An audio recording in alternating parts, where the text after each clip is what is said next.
Good. Hello and welcome to the kickoff of our series where we are going to talk to several different advocates and people that are doing work in the community for OCD that are men. And they are going to be representing some education and advocacy around Men's Mental Health Month, which is November.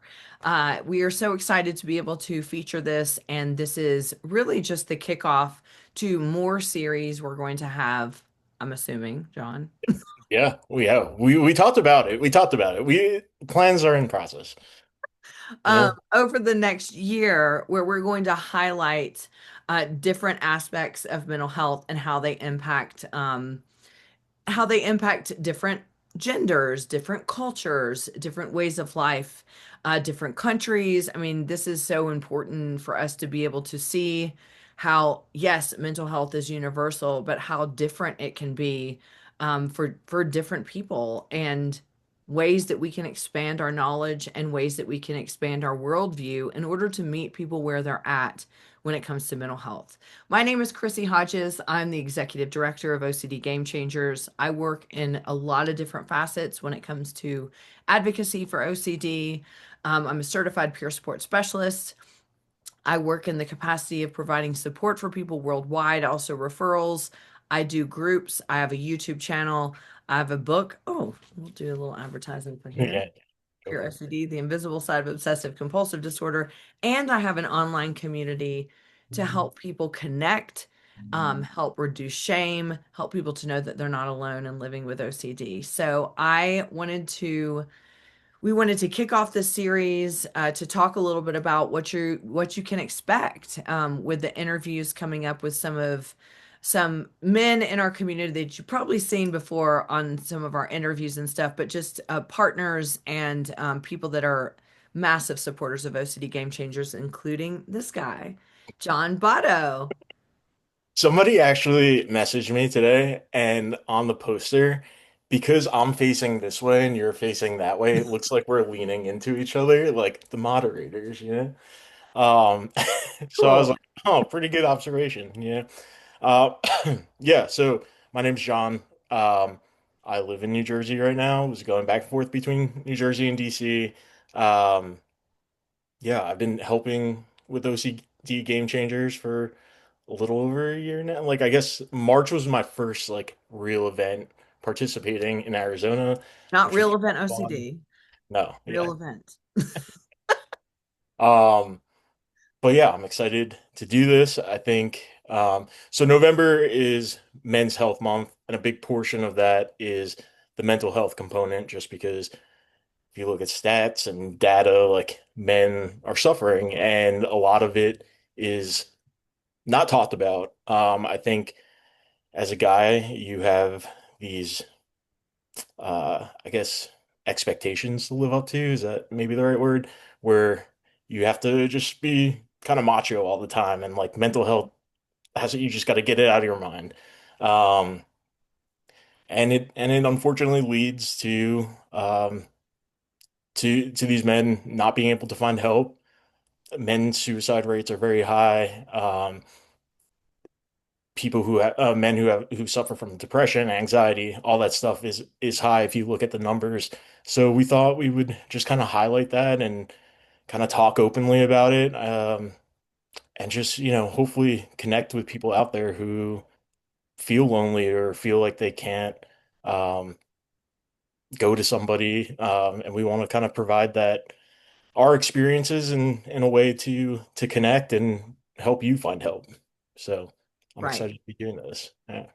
Like, statistics aside, just anecdotally, with the majority of men that I meet with from a peer support perspective, majority of the men that talk at our events really do talk about the societal expectations for them being pull yourself up by your bootstraps. You don't talk about emotions. You certainly do not talk openly about what you've experienced with mental health.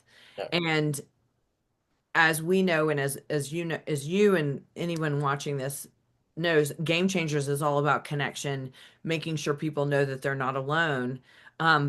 Even if there's a safe platform, it's still scary for men. What is that like? What are they, if they're talking about experiencing mental health challenges, what are we projecting out? How is that going to threaten their masculinity? How is it going to threaten their job? Now, I also want to make sure that we mention, that there's a lot of opinions around, like, there's a lot of opinions around men in general Yeah. these days, you know, but men are human beings as well. And when it comes to societal expectations of having to uphold a certain image of being tough and being like, a lot of men wish that that wasn't the case. And they wish they could be more open about their mental health, especially not just to help themselves heal, but also to support other men that may be living in that silence and living in that shame and wanting to know that they're not alone. So, with that, would you like to share a little bit about your story with mental health? Because it really has just been recently in the last couple of years that you've decided to come out and talk a little bit more about this, uh, Yeah. which I think is so, I always think everybody that talks about their stories are super brave. Um, and I think it's amazing that you're doing that and now taking the initiative to help bring more stories to light. Yeah. Yeah, so uh kind of had OCD all my life, but didn't know what it was. Like I remember as a kid just kind of going up to my mom and like, telling her all these intrusive thoughts, and they would go switch in and out of all different themes. But she didn't know what it was. My family didn't know what it was. So like part of me was just like, okay, well, people don't know what it is. Maybe this is just normal. And I kind of just like kept it to myself going forward. Um, Kind of went through college, same thing, just with intrusive thoughts constantly.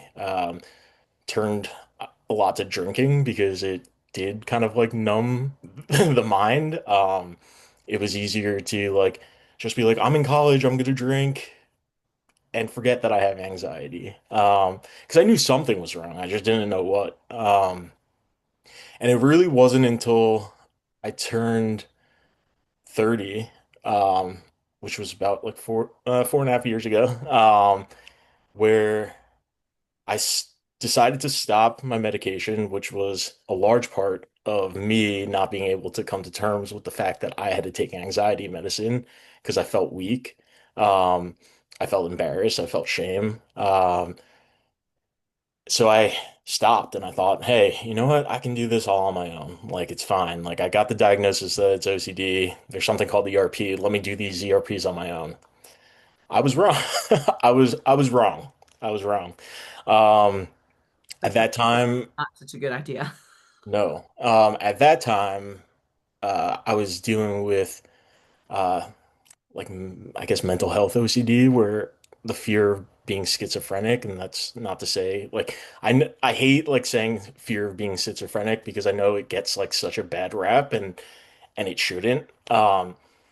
But that's just kind of like what it latched In the onto. same vein, like a lot of times people have intrusive thoughts or intrusions about medical disorders, Yeah. cancer, AIDS, Yeah, yeah, yeah. Which things I like which I still that. go through that today, like the health. Like I, Yeah. I think I'm We're having a not, heart attack. it's Yeah, not necessarily yeah, stigmatizing that. It's just the uncertainty of whether it is or isn't that. And that's yeah. important to say, but also important for people to understand that, like, that's why these things aren't talked about very much Mm, because people are afraid of stigmatizing. Schizophrenia is yeah, a disorder that is very stigmatized. yeah, And so when individuals have intrusions about psychosis or schizophrenia, they're scared to say it out in the open because they don't want to stigmatize the yeah. disorder itself. So that's what you're saying, and I just wanted to clarify. But go ahead. Yeah, yeah, no, thank you. And yeah, I think that was a huge barrier to treatment because it's like I didn't want to face that reality that like what if this is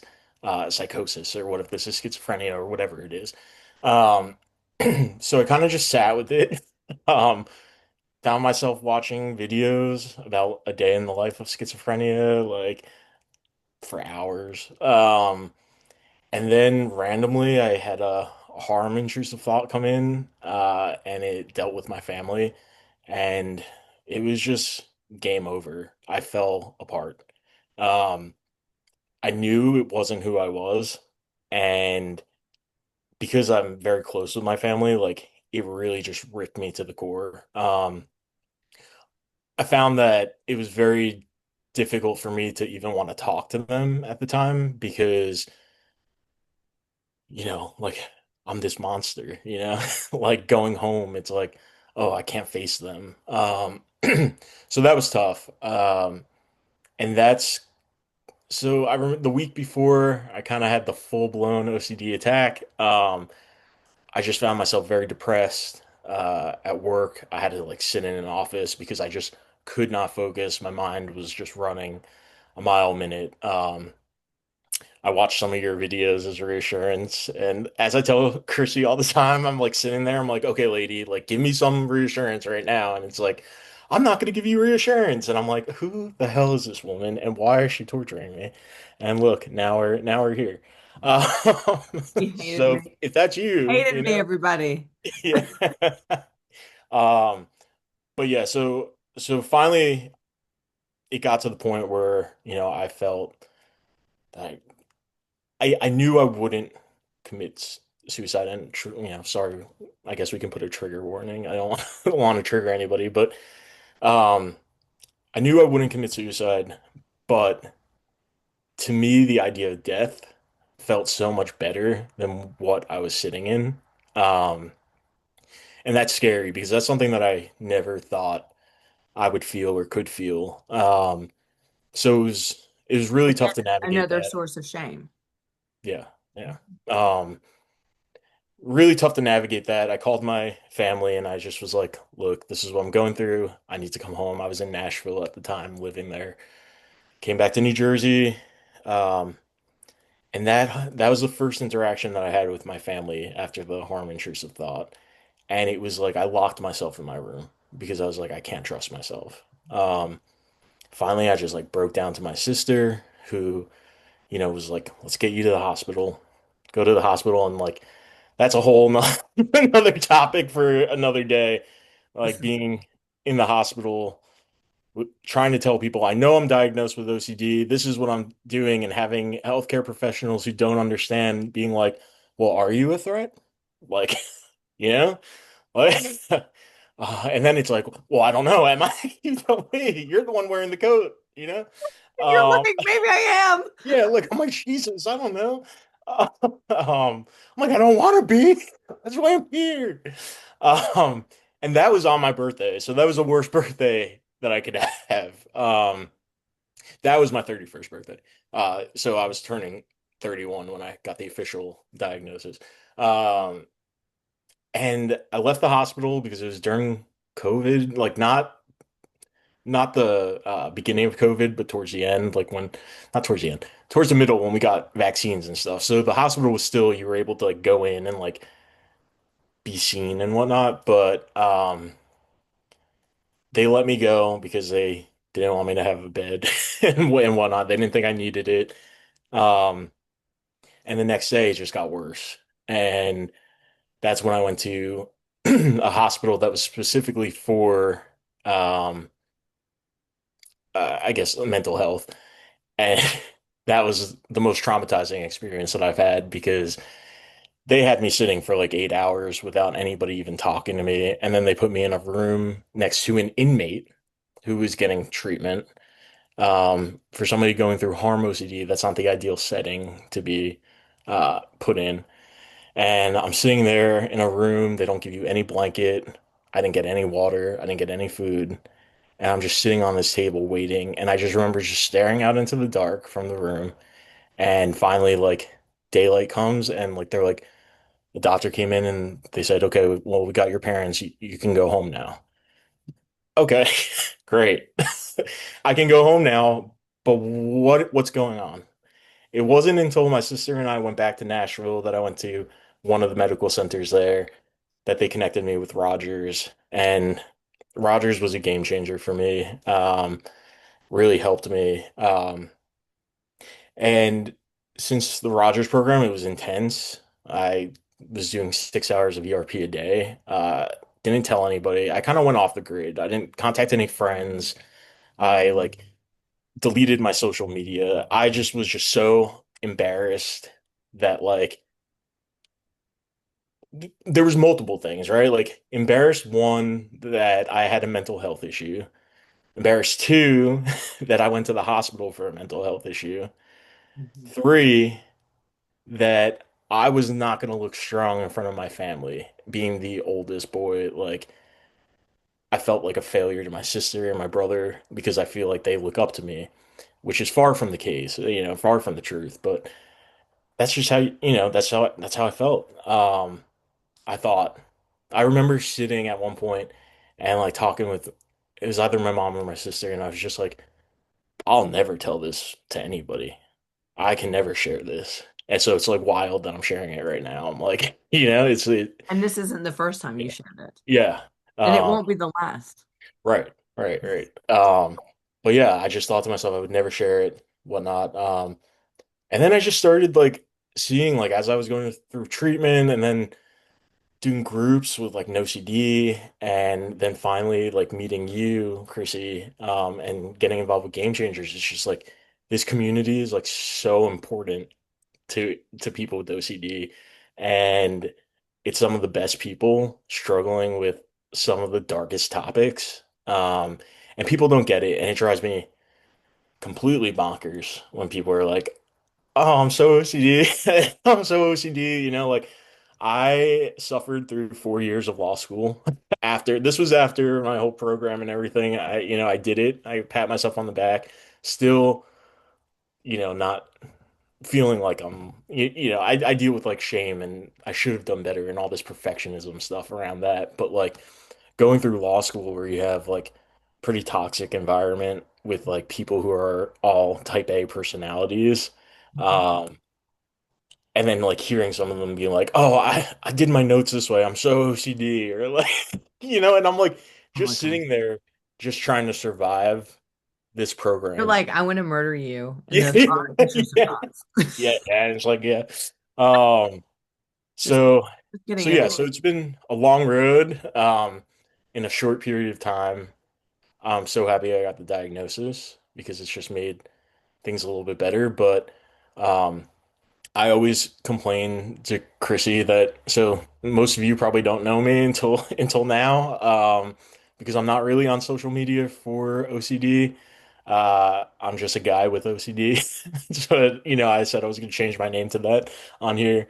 But yeah, I like to me, you see a lot of these accounts, and a lot of these accounts are get better quickly. Like I made a full recovery. Like I'm, three-fourths of the way, 99% like symptomless. And that's not reality. Like I'm sitting in front of you today telling you my story, which is still hard to bring up, but every day is a journey, like a battle. Like, I mean, some days are easier than others, but like every day there's something, like there's always going to be like something that's going to pop up. And that's just because that's how our brains are wired, and that's like the acceptance of OCD, which I'm still working on. But I'm hoping that through this series and at least and series in the future that we can just kind of show that recovery is a process and it's a lifelong process and it's never going to be perfect. And we need to be more open with each other and understand each other's struggles. And I think the panel that we have, like over the next couple weeks, are some of the best people to discuss these topics, which like we're going to focus on um, career, like, workplace, like, from we're hoping to cover from like, you know, being able to go to work and working in a profession where your intrusive thoughts might latch on, right? So like if you think about it, I told you all I have harm OCD, and one of my best subjects in law school was criminal law. So I must be this like, you know, crazy lawyer with harm OCD, like that does really well in criminal law. So stuff like that. Like how would I be, kind of talking with Brian about me being a prosecutor and continuing to I'm not a prosecutor yet, and I have to take the bar, but if I were to go down that field and do criminal law, like kind of facing that type of material every day, as somebody with harm OCD.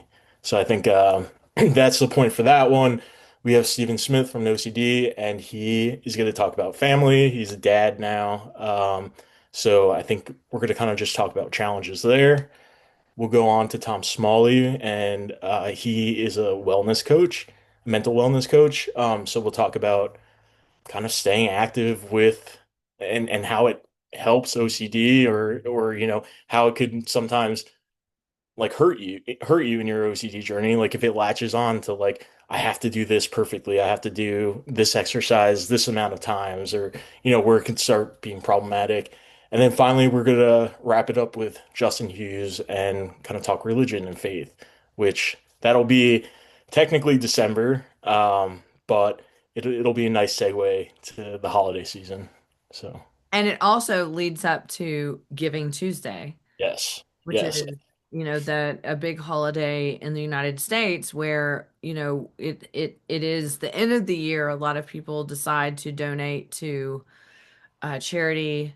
And OCD Game Changers wanted to highlight we're going to do a big event on Giving Tuesday, bringing a lot of people together that have been part of our speaking events over the last few years, including John. You'll help host it actually, and I mean, at least I hope you are. yeah, And but yes, so we'll talk more about that. But I just wanted to highlight, thank you for sharing that. Thank you for yeah, being vulnerable. It is interesting that you said, I will never share the story. And of yeah, course, you would feel that way after being in a hospital, after being treated so yeah, horrifically. yeah, And like you didn't matter and invalidating, right? So, but as we know, sharing stories saves lives. yeah, That's what we do here at OCD Game Changers. And that's what, you and I both know that from a healing perspective, just in being in groups, meeting other people, and then meeting each other and being able to say, I get you. I understand that. I mean, there is such a huge healing component. And I do agree as well. I often say this, and this isn't a criticism for people who want to share their stories and want to promote hope, but you have to be responsibility in promoting hope.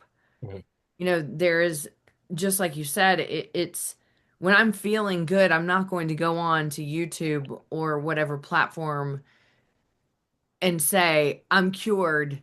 This is it. I'll never have OCD again. It's short-sighted. It's okay to say I'm having a good day or whatever, but we don't know the trajectory of what OCD has in store for us.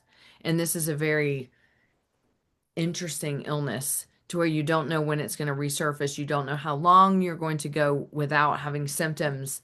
And we do get very comfortable when OCD is not loud. And yeah, we think to ourselves, this is it. I'll never have to deal with it again. yeah, And it hurts us even more when the relapse happens. Um, so thank you for sharing that. And yeah, yeah, in general, thanks for sharing that because I think as usual, we don't talk enough about the taboo intrusive thoughts. We don't talk about the harm intrusive thoughts. And as we're kicking off like Men's Health yeah, Month, to be able to say, like, I'm a man and I experience harm intrusive thoughts, that's terrifying for men to yeah, admit. yeah. It's tough, and like I would say like not only like like OCD game changers and like the events that you have that like made me more comfortable sharing, but like you're starting to see everybody now like kind of not everybody, but like these big names come forward, like Luke Combs and like I lived in Nashville and I've told you this story before, but like I worked at the Ryman doing security, which is a music venue, and like I've stood in the back of the auditorium with Luke Combs and like the two of us standing next to each other, like he's a very nice guy. Like we just say pleasantries, but like imagine if we knew that we both had harm OCD, you know? Um, and even like that athlete, I think his name was Braden Smith. I would have to look it up. Um, but I think he just was on OCD on one of the webcasts, and like even an NFL athlete coming out, like somebody that people like men look up to, you know? Like I mean, I watch football every Sunday, and like seeing somebody that like kind of knows what I'm going through, that is a football player, like to me that's cool, you know? Like that's like, Totally. yeah, it's like I can relate. Oh my God, this is like somebody that's like that, you idolize, and they're going through the same struggles as you. And I think that's what, as you're listening to this video and as we move forward in doing these interviews, that's one of the things that we want to do is we want to highlight and normalize that men are experiencing this, and it's not necessarily like society isn't necessarily safe Yeah. to be able to talk about some of these things. It's not really safe for anyone to talk about these things, but in general, there's a little bit of a different pressure when it comes to societal expectations for men. And my hope is that with the lineup that we have, which by the way, I love all of the men that we're going to have coming on these, including you, that we really will break down some of these barriers and that we're able to see, it like different people have different challenges when it comes to mental health, and how can we, as like especially as a community of people with OCD, walk alongside them and also open our minds to say, okay, these people have challenges that maybe I don't have, and how do I recognize that and how do I meet them where they're at? So Yeah. I just want to personally say thank you so much for having this vision Yeah. and us being able to make it happen, and for us to be able to get these amazing people on to give us a lot of insight and a lot of information that maybe we don't understand. So this is all you. So much appreciate you and also your Thank you for giving vulnerability. me, yeah, thank you for giving me the platform and being, willing to work with me on this. I'm excited. So So, what do you hope that listeners and viewers will be able to get out of this series? I mean, the biggest thing right now is I kind of hope that they are able to connect with us and understand that like they're not going through this alone, and like even though we're on different states, different cities, countries, you know, there are people out there, and you shouldn't be ashamed of what we have. And there's days where I have so much shame about this, and I just, say like, I wish I was normal. I wish I didn't have to do this. I wish I didn't have to spend 6 hours a day doing ERP, you know? But there's positives in it. And the positives are that you have the community. You have people like you, Chrissy, who like Oh, thank put you. so much work into these videos to like raise awareness. And like I think people are more willing to talk about it than you think. And it shouldn't be something that you're shameful of. And I'm hoping that you can see the guys that we have on our panels, our discussions, and just be able to connect with them and see how, they're living their lives with all of them. I think all of them have lived experience, Oh and yeah. yeah. Justin doesn't actually. Okay. Yeah, but He's a third. he's such a force when it comes Yeah. to, that the topic of religion and OCD, and he Yeah. has just such an unbelievable empathy and compassion to help people see that regardless of having that theme, which I consider taboo as well. Yeah. Because it's, when you're having religious scrupulosity and fears about eternity and stuff, that stuff is taboo. It's terrifying to Yeah. talk to other people about it. It's terrifying to do ERP with. So, Justin is going to be an amazing representative of that topic, but all the other ones, Brian, Stephen, And and Tommy. Tommy, yeah, Yeah. all of them, and I think the topics are so important. Yeah. I think they fit Yeah, everybody pretty well, that like, we have good people, and yeah, so I'm just excited, and I'm hoping that it just kind of opens up the discussion a little bit more. There's a lot of good organizations out there that are doing things for men's health in general. Um, so I think it's exciting to try to get OCD game changers on that yeah, path. Yeah. yes. So Well, thank you, and thank you yeah. for the support and for sharing, and for everybody that's watching. John and I both will be doing interviews and talking with these guys. And this is just the first of, I think, a lot of different collaborations we're going to do for a lot of different cultures, countries, and different aspects of mental health that really need that attention. So thank you so much. Cool. Thank So you.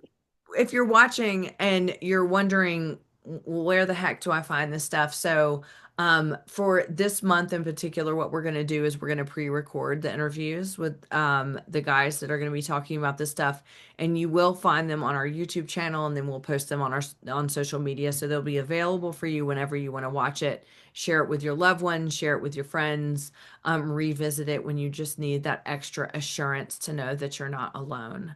And this again will be leading up to Giving Tuesday. The reason why Giving Tuesday is important is because we are a 501c3 nonprofit, and every single penny that comes into our organization goes directly to our events around the world. We are an all volunteer board. We go to different states, we go to different countries, bringing community together, creating connection, sharing lived experience for just the things that John and I were talking about today. What it does is it reduces shame, it helps you know you're not alone, it increases motivation, it increases insight, all of the wonderful things when you hear other people's stories. It just makes healing and knowing you can get better at that much easier. And that's what we represent here at OCD Game Changers. That is our mission, is connection. So look forward to seeing you. We will be doing our events, I think, mostly on Yeah, Mondays. yeah, I think we're going to be recording on Mondays, so maybe posting on, I don't know how long. We'll probably be posting them Monday nights or early Tuesday mornings. So look at them, follow our socials at OCD Game Changers, and then you'll be able to see that. And then we will be live on Giving Tuesday, which is Tuesday, December 2nd. Just yeah, this December 2nd. And then this is being recorded right now on Thursday. What date is it? The 6th. So if you're free on Saturday, Yes, if you're yeah, free on Saturday, which is November the 8th, we are going to be doing an online open mic with host. I will be hosting with Duke Aldurum, who is the creator of Poetry House.